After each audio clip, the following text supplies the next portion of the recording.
loves the plants. Actually, if you give me a second to where I can go grab a plant that she has gone ahead and nommed on. So this is my kitchen table aloe, and yeah, Allie over here, she is just the biggest plant snacker. She's even over here sniffing this up right now. But if you look at this guy, you can literally see all the bite marks from her. But she just loves it. I really try to keep her away from stuff that is going to upset her stomach, but I kind of figure it's best just let them learn on their own. Honestly, they will understand that they don't want to eat it after they get sick enough times, and that's just kind of my method to go with. I try to just redirect her.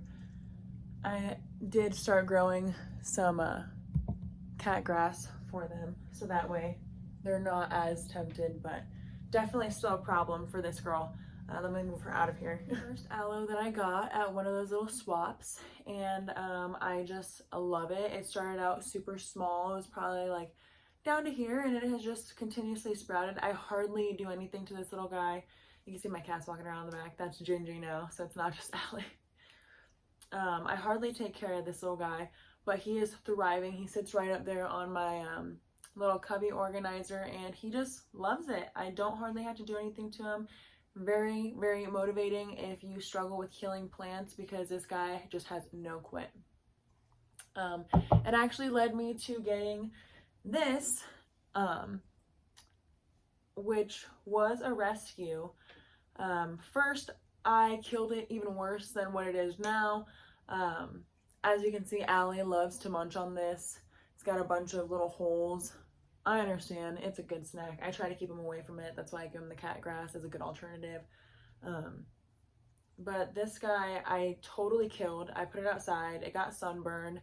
And then I overwatered it on top of that. So it ended up sitting under my table. I thought it was dead for about 2 months with no soil, nothing. Just kept getting blown over in the wind.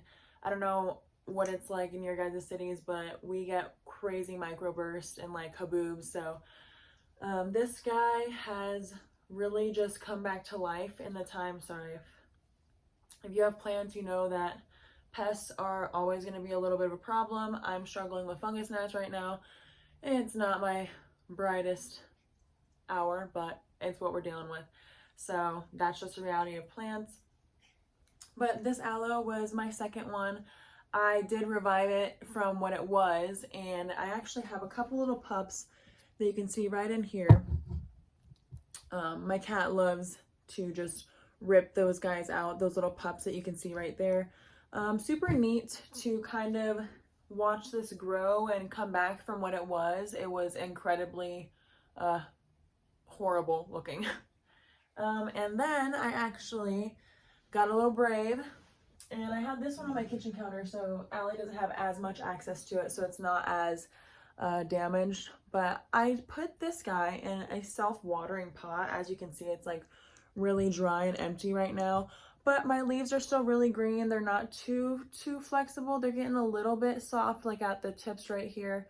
But I like to let this guy dry out as much as possible, so that way you don't overwater it. Overwatering aloe is a really big problem, especially for me. I tend to overwater things rather than underwater because I really love to just take care of my plants.